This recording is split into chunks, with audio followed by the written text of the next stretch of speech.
everybody, this is Laura, City Scrapper. Thank you so much for joining me on my channel. Today I have a layout that I made using the My Creative Scrapbook limited edition kit for July. The first thing that I do to make this layout is work on the cut file. I'm using one of the My Creative Scrapbook cut files that is available to subscribers. This cut file is from the Cut Shop. It's called Summer Fun. It's a large sun, and I'm using my gel plate to create a background for it. I have a 12 by 14 inch gel plate, and I use some distress oxides in scattered straw, antique linen, and dried marigold, and I made kind of an ombre effect. I started with the lightest color on top and then worked my way to the darkest color on the bottom. Now I'm taking some water and I'm sprinkling it over the top to create what I think is kind of a cool effect. Position an 80-pound piece of smooth white cardstock on top of my gel plate. I press it down really well, and the result is kind of, I think, a cool ombre. Using a gel plate, you can create some really cool dramatic effects with lots of contrast, but you can also use it for more subtle effects, and distress oxides are one of the ways you can create a subtle background or subtle prints. Then I add some splatters of distress oxide to the gel plate, and this creates just a little bit more variation for my background. I allowed the background to dry thoroughly, and then I placed my background on a mat, and now I'm cutting out a sun shape with the Silhouette Cameo. Right now I'm only cutting out the sun shape. There's more to the cut file, and you'll see that in just a moment. Here's the entire cut file. I backed the letters of the words summer and fun with a really cool paper that was in the kit this month. And then to back the rest of the cut file, I have my sun cut out. Now I am using some gel glue. I'm going to coat the back of all of the letters and also the remainder of the cut file. And then I'm going to attach this down to my sun-shaped yellow background. I try to be very careful that I have everything lined up at this time, because once the wet glue dries, it's a little challenging to make any modifications. Although not impossible, because most things can be fixed when scrapbooking. I noticed there were a few very small areas that I forgot to take into account when I cut out the yellow sun paper. So now I'm going in with my detail scissors and I'm cutting those areas out. It probably wouldn't have been too noticeable if I left them there, but it only took a few moments to fix. I absolutely love to stitch on cut files. Most of the stitching is very simple, but I think even that simple stitching adds a lot of texture and makes the layout look just so much more interesting. I purchased this piercing tool and the mat quite a while ago. This is an Amy Tangerine product. I don't believe this is still available, but you could use a needle or a thumbtack and just protect your surface to make sure that when you poke holes through, you're not also making holes in the surface of your table. Now the stitching is complete. I used a very simple back stitch and all 6 strands of white embroidery floss. I have this other gorgeous piece of pattern paper that I'm going to use as my background. This is another of the beautiful pattern papers we got in this month's kit. I am being careful to arrange my cut file on that piece of pattern paper so that the words go straight across the page, and my T-square really helps me with that.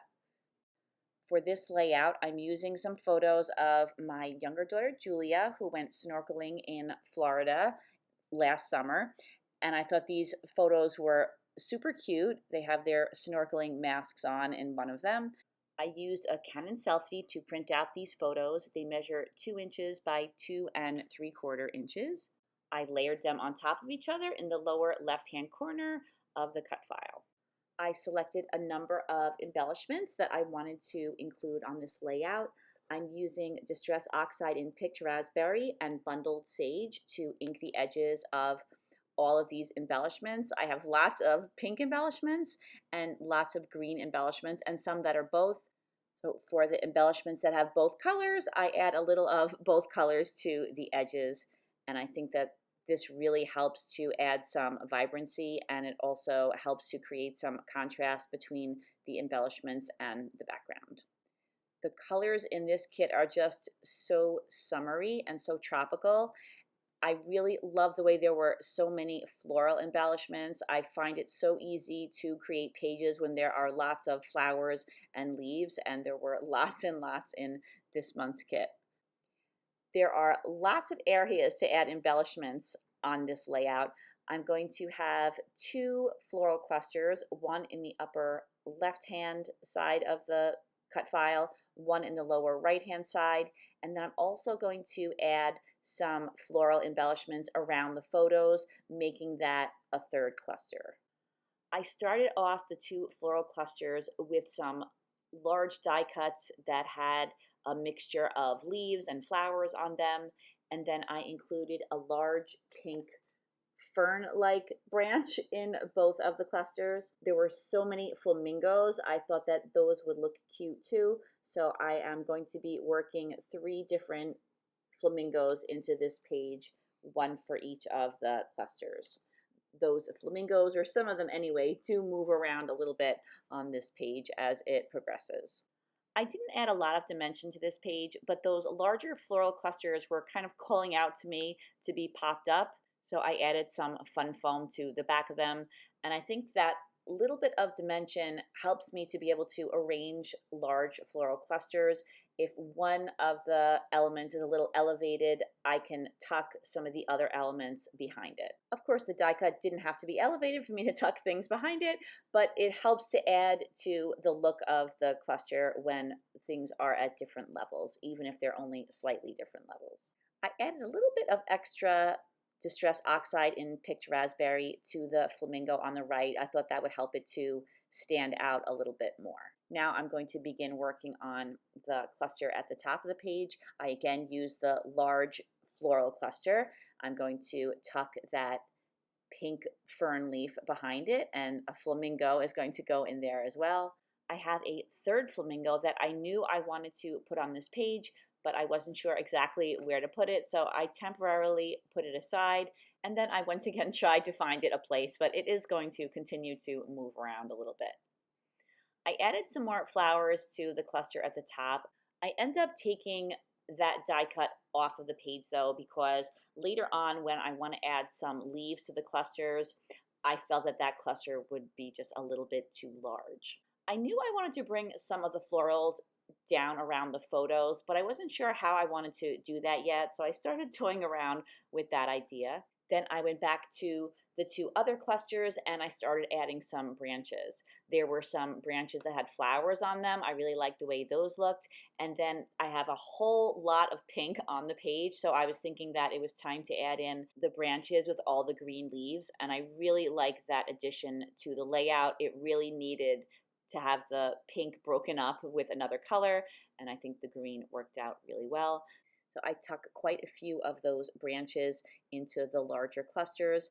As I'm adding those green branches, I am thinking about the idea of creating a visual triangle with them. Using 3 of something in a certain color or shape to create a visual triangle is a principle of composition that a lot of scrapbookers use. I find it useful to keep in mind. I don't always use that principle, but if I am arranging something, and particularly if I'm struggling with doing something, I find that it does help to create that visual triangle to make a nice cluster or to make a pleasing looking composition. I moved that 3rd flamingo to the left of the layout, and now that's where it's going to stay. This is when I decided to remove that floral die cut from the top. I sometimes have a habit of making my clusters grow a little bit too big. They start out small and then I start adding things, and I'm not done adding things to the clusters. So I thought it would look best if I remove that die cut from the top cluster. But now I'm starting to attach things down. I'm using ATG adhesive to attach all of these die cuts to the layout. I can always go back in with some wet glue, but this gives me the option of moving them around if I decide later on I want to alter their position a little bit. I add a die cut to the right-hand side of the photo that's on the right. I'm going to have some mini clusters, one on the right-hand side of the right photo, one on the left-hand side of the left photo, and I don't want them to get too big. I just want to have some of the same or similar embellishments that I have on the rest of the layout, just so the whole layout looks cohesive. Then I did the same thing at the top. I attached all of those embellishments down with some ATG adhesive. To the right of the layout, you can see I have a small pile of die cut branches. I thought that these looked very tropical and that they went along really well with all of the other branches and leaves that were already on the layout. One of my favorite types of dies are branches, so I try to buy a variety of different branches to go with different types of layouts. I often add die cuts like these in white, especially on this layout. There is so much pink and there's a good amount of green, and I think that adding white into each of the clusters helps them look a little bit better. So I'm taking those branches. In some cases, I'm using the whole branch. In some cases, I'm cutting them a little bit smaller, and I'm tucking them mainly into the big floral clusters, but I also add a couple to the smaller clusters that surround the photos. I sometimes surprise myself with how many of these types of die cuts I use on a layout. I always cut out a whole bunch and I think, oh, I'll definitely have leftovers. And very rarely do I have leftovers. It seems like however many I cut out, that's how many I find a spot for on my layout. I think on this layout I might have had 2 left over, and I really cut out a lot of them. I thought that it would look cute to have some clouds in the upper right hand corner. I used some Spellbinders dies that I had in my stash. They had that curve on the bottom that you would have if it was a speech bubble and someone was speaking. So I'm really not sure if these were supposed to be clouds, but I'm using them as clouds. I used some Liquitex modeling paste and a Tim Holtz stencil that I love to use whenever I want to add texture to something that's small. And then after the modeling paste dried, I used some Distress Oxide in Broken China, and I added a small amount of color, mainly to the edges. I just wanted there to be a hint of color. I didn't want the clouds to look blue. I'm going to layer the 2 clouds on top of each other. I end up putting the large one behind the cut file and then the smaller one slightly overlapping the cut file. It just looked to me like that corner needed a little something, and I thought some nice puffy summer clouds would do the trick. I used a big post-it note and covered up my photos, and now I'm adding some white acrylic paint splatters. I have some watered down white acrylic paint handy, and I use that all the time because I love white splatters on my layouts. I was trying to make a conscious effort not to go crazy with the white splatters. I love the way white splatters look. I think splatters in general add such a cool look to most layouts, but I didn't think this layout needed too much added to it. There's a lot going on. There are a lot of embellishments. There's the cut file with the stitching and the different colors. So I thought that I would try to be a little bit more conservative than usual with my splattering. It's really hard to recreate the randomness of authentic splatters, but I did want to dot the paint on in a few spots where I didn't want to add more splatters, but I did want to have a couple of dots of white. So I'm kind of cheating, and I'm using the straw inside the container of paint to dab a couple of little spots of white where the splatters didn't go. Since the splatters and the dots are very small, the paint didn't take too long to dry. I always try to make sure to put the layout aside and let it dry thoroughly so I don't end up smearing those white splatters.